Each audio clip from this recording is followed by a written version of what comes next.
Hello students. In the previous video, we have studied about the deliquescent substances and efflorescent substances.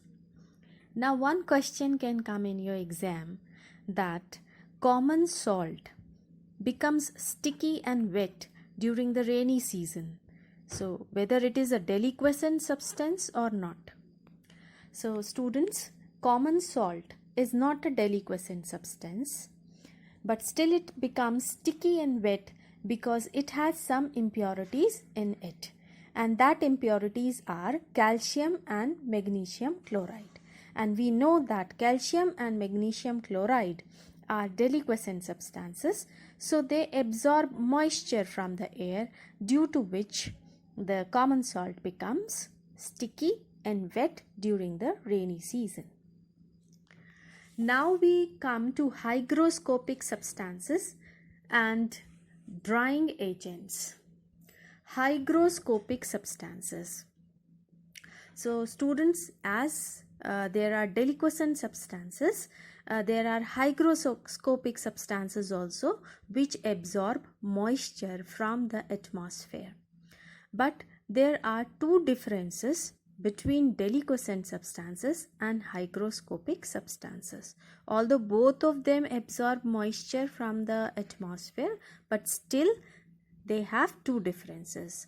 First difference is that deliquescent substances get dissolved in the moisture they absorb and their state changes.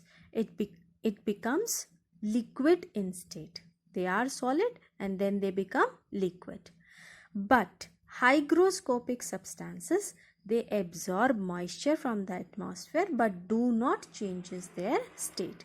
Their state remains same. It means if they are solid, then they will remain in the solid state. They will not become liquid. Second difference is that deliquescent substances are crystalline solids. All deliquescent substances are crystalline solids, while hygroscopic substances are amorphous solids, or they may be liquid also. So some of the examples of hygroscopic substances are given here. Some solid substances are quicklime, anhydrous calcium chloride, phosphorus pentaoxide and silica gel. And liquid substances are concentrated sulfuric acid. Now we come to drying and dehydrating agent. As it is clear from the name, drying means a substance, drying agent means a substance which absorbs moisture from the other substance. So that is a drying agent, right? So these substances absorb moisture from the other substances. Look at this apparatus. This is called desiccator. This desiccator is generally used in chemistry and biology labs. It is a glass apparatus. This apparatus is used to dry substances.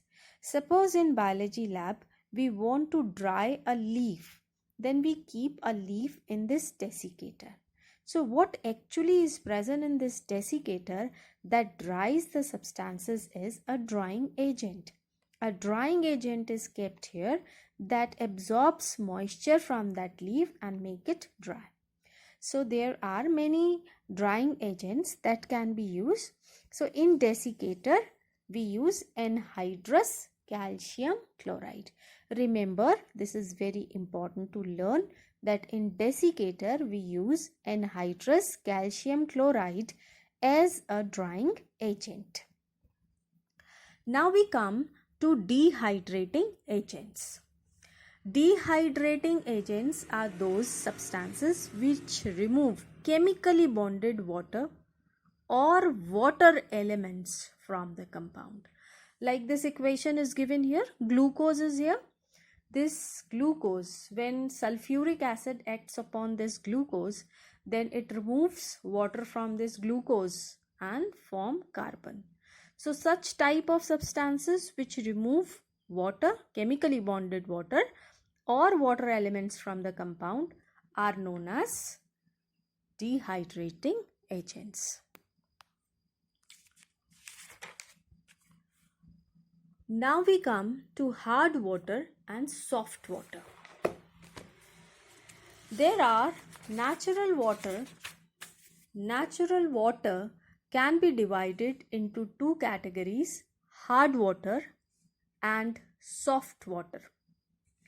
Now, what is the difference between these two? Hard water does not lather readily with soap. Soap के संग ये leather झाग नहीं बनाता है, ठीक है.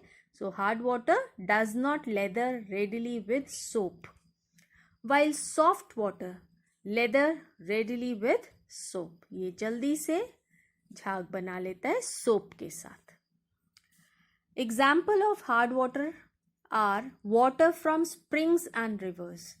An example of soft water is rainwater and distilled water.